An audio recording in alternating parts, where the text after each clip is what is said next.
नियोग का अधिकार। नियोग आप लोग जानते हैं? नियोग जानते हैं? नहीं, नियोग आप लोग नहीं समझ पाएंगे। खैर चलिए, आइए थोड़ा सा समझाने की प्रयास करते हैं। महाभारत का नाम सुने हैं कभी? चलिए, तब तो अगर महाभारत का नाम सुने होंगे तो उसमें राजा शांतनु का भी नाम सुने होंगे। बोलिए। तो देख लीजिए, महाभारत का एक क्षेत्र था जिसका नाम है हस्तिनापुर। ठीक है, आइए थोड़ा सा आप लोग को सुना ही देते हैं। हस्तिनापुर ये बेल्ट है, इस बेल्ट के राजा जो है राजा शांतनु है। ठीक है, राजा शांतनु। अब राजा शांतनु का एक बेटा है जिसका नाम है देवव्रत, है ना। राजा शांतनु का एक बेटा है जिनका नाम है देवव्रत, है ना। अब हुआ क्या है कि राजा शांतनु की जो पत्नी थी, शांतनु की जो पत्नी थी उसकी नाम था गंगा, है ना। राजा शांतनु की जो पत्नी थी उसका क्या नाम था? गंगा। ये कहानी थोड़ा सा केवल ये समझाने के लिए हम आप लोग को बता रहे हैं कि ये नियोग का अधिकार क्या है ना। ये नियोग का अधिकार क्या है ये समझाने के लिए। तो कहा गया कि राजा शांतनु जो थे वो अपनी पत्नी गंगा से बहुत प्रेम करती थी, बहुत। राजा शांतनु जो थे वह गंगा से बहुत प्रेम करती थी, लेकिन प्रकृति के आगे किसका चलता है? गंगा एक दिन चल बसी, गंगा एक दिन मर गई, है ना। अब गंगा मर गई, शांतनु बेचारा उदास रहने लगा। अब हुआ क्या कि शांतनु प्रतिदिन जिस नदी में गंगा को प्रवाहित किया गया था वह नदी को वह प्रतिदिन शाम को घूमने जाते थे, है ना। और वहीं जाके अपने गंगा को याद करते थे, है ना। यह मतलब गंगा को महसूस करते थे। लेकिन हुआ क्या कि नदी के किनारे बहुत सारे मछुआरन का घर था, मछुआरा का घर था। और एक मछुआरे की बेटी थी सत्यवती, है ना। मछुआरे की बेटी है सत्यवती। राजा शांतनु प्रतिदिन अपनी गंगा को महसूस करने के लिए नदी के किनारे जाते थे। धीरे धीरे राजा शांतनु ने सत्यवती में ही गंगा को देखना शुरू कर दिया, मतलब सत्यवती से उनको प्रेम हो गया। ठीक है, अब प्रेम हो गया तो देख लीजिए, ये एक राजा है और ये एक मछुआरन की बेटी है। ये सोचे कि चलो क्या करते हैं कि सत्यवती से शादी कर लेते हैं। जब शादी के लिए शांतनु गए तो सत्यवती बोले कि ठीक है हम शादी करेंगे, लेकिन हमको पहले पिता की अनुमति लेना होगा। जब पिता के पास गए, सत्यवती के पिता के पास जब राजा शांतनु गए, तो गर्व से जा रहे हैं कि राजा के नाम पर तो तुरंत कोई तैयार हो जाएगा, है ना। गर्व से गए तो उसके पिता बोले कि ठीक है शादी हम कर देंगे, पहले ये बताइए कि पहले से भी कोई शादी है? तो हाँ पहले से शादी है, वो पत्नी मर गई, कोई बात नहीं, बहुत अच्छी बात है। कोई बेटा भी है? तो हाँ ये एक देवव्रत बेटा है। तब बोले कि हम विवाह नहीं करेंगे। क्यों? क्योंकि ये सत्यवती अभी आपके साथ अगर हम विवाह कर देंगे ये एक रानी की जीवन जिएगी, है ना। और आप तो अब बर नहीं है, बराठ नहीं, अब तो आप जरनाट हो चुके हैं। जरनाट मतलब कहा गया है कि अगर किसी व्यक्ति की उम्र 45 से 60 में अगर कोई शादी करता है ना, और एक होता है शादी लगभग 30 के अंदर, 30 तक अगर शादियां होती है तो उसको क्या कहा जाता है? बर, है ना। और 30 के बाद अगर 45 तक कोई लड़का है तो उसको कहा जाता है बराट। 45 से 60 अगर होगा तो उसको बराट नहीं जरनाट कहा जाता है। कि आदमी कभी भी टपक जाएगा तो जलना बाकी है। तो कहा गया कि आपका उम्र भी बहुत हो चुका है, आप तो कभी भी मर जाएंगे। अगर आप मर जाएंगे तो आपका बेटा जो है राजा बन जाएगी और फिर से हमारी बेटी गरीब हो जाएगी। अरे मर जाएगी तो इसको कौन वैल्यू देने वाला है? फिर से हमारी बेटी गरीब हो जाएगी। इससे बेटर है कि सत्यवती शुरू से ही जीवन गरीबी में जिए। अब तो मना कर दिए। अब राजा शांतनु टेंशन में, है ना। राजा शांतनु जो है वो टेंशन में आ गए।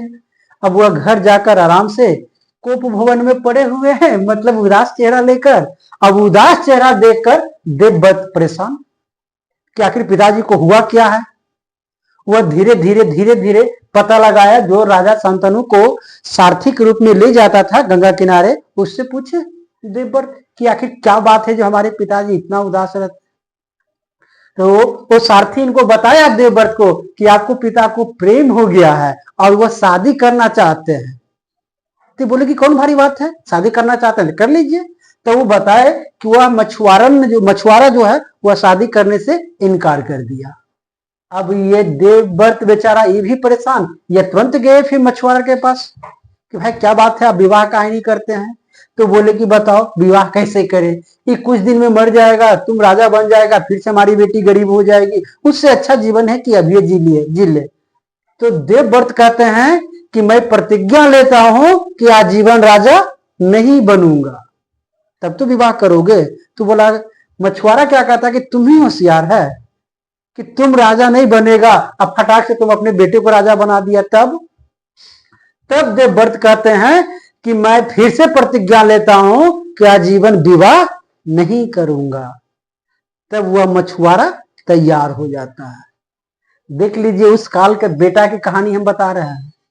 आजकल का बेटा अगर जान जाए कि हमारे पिताजी विवाह कर रहे हैं तो ए मोट कर लाठी लेके खोजले चलेगा।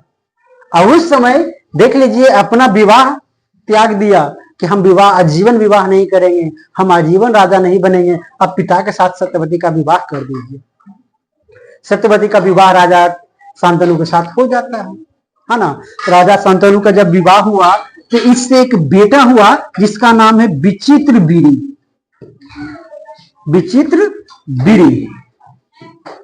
विचित्रवीर्य है ना। ये किसका बेटा? राजा शांतनु और सत्यवती का एक बेटा हुआ विचित्रवीर्य है ना। कुछ दिन के बाद क्या हुआ कि राजा शांतनु मर गए, विचित्रवीर्य राजा बन गया। और विचित्रवीर्य का जब विवाह हुआ तो इसको ये 2 शादी किया था है ना। आइए थोड़ा सा इसको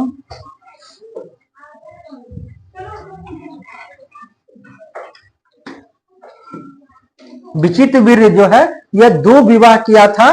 पहला विवाह जो है वह अंबालिका है ना, अंबालिका। और दूसरा विवाह जो है एक महिला का नाम था अंबालिका और एक का नाम है अंबाबिका है ना। अंबालिका और अंबालिका है ना। ये 2 महिलाओं से विवाह कर लिए। कौन? विचित्रवीर्य। लेकिन प्रकृति का आगे किसका चलता है? जैसे ही विवाह हुआ कुछ दिन के बाद विचित्रवीर्य का टीबी नामक रोग हुआ और वह बेचारा चल बसा है ना। अब चल बचा, ये देख लीजिए अभी नया बेचारा विवाह किया था, कोई संतान तक के नहीं है। अब कोई संतान नहीं है, वहां का कोई राजा नहीं है हस्तिनापुर का। अब कोई राजा बचा तो अब लोग कह रहा है किसको? देवव्रत को कि अब आप राजा बन जाइए। तो बोले कि नहीं, हम तो आजीवन राजा नहीं बनने का प्रतिज्ञा लिए, हम राजा नहीं बने। तो बोले कि कोई बात नहीं है, विचित्रवीर्य तो आपका भाई ना था, तो उसकी पत्नी से विवाह कर लीजिए। तो बोले कि हमने वचन दिया कि आजीवन विवाह नहीं करेंगे। यही है ये देवव्रत, इतना बड़ा प्रतिज्ञा लिए, इसलिए इनको भीष्म कहा गया है ना। इसलिए इनको भीष्म कहा गया है। और बाद में नाम सुनेंगे इनको कहा गया भीष्म पितामह।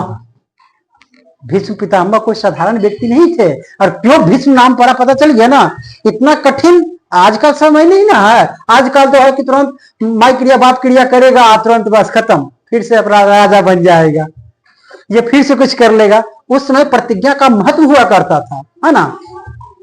तो ये देखेंगे अब हुआ क्या कि कोई विवाह करने को तैयार नहीं है ना, मतलब भीष्म पितामह न विवाह करने को तैयार है ना राजा बनने को तैयार है। अब हस्तिनापुर का राजा कौन बनेगा? तब क्या हुआ कि ये दोनों महिला जो है दोनों नियोग प्रथा का प्रयोग किया। ये जो आप लोग को बताया गया था ना नियोग, यही नियोग प्रथा का प्रयोग किया। नियोग प्रथा मतलब होता है कि वो स्त्री जिसका पति मर गया हो है ना, और वो अपने संतानोत्पत्ति के लिए किसी गैर पुरुष के साथ रह नहीं सकता है, मतलब केवल संतान उत्पत्ति के लिए गैर पुरुष के पास जा सकता है, केवल संतान उत्पत्ति के लिए। आज अगर कोई ऐसी विधवा महिला होगी तो समझ रहे हैं कि समाज उसका क्या भैल। अगर मान लीजिए ना भाई कि अगर किसी विधवा महिला का 5 साल के बाद उसको बच्चा अगर हो जाता है तो समाज उसको क्या नहीं कहेगा। और उस समय की बात देख लीजिए कि समाज उसको मान्यता दिया हुआ है कि आप अपने संतान उत्पत्ति करने के लिए गैर पुरुष के पास जा सकते हैं, यही प्रथा को कहा गया नियोग प्रथा। और इसकी चर्चा आपका महाभारत में भी मिलता है। ये सारी कहानी महाभारत की थी, है ना। और इसमें देखेंगे कि अंबालिका और अंबालिका जो है दोनों क्या करते हैं, नियोग प्रथा के प्रयोग करके या नियोग जो है इस अधिकार को वह प्राप्त करके और संतानों का उत्पत्ति करते हैं, और उसी से एक पैदा होता है पांडु, पांडु, और दूसरा से धृतराष्ट्र। समझ गए। अब यहां से आगे की कहानी महाभारत में सुनते रहिए। केवल मेरा कथन इतना ही था कि महाभारत में नियोग प्रथा का प्रयोग कहां हुआ ये आपको दिखाए। क्या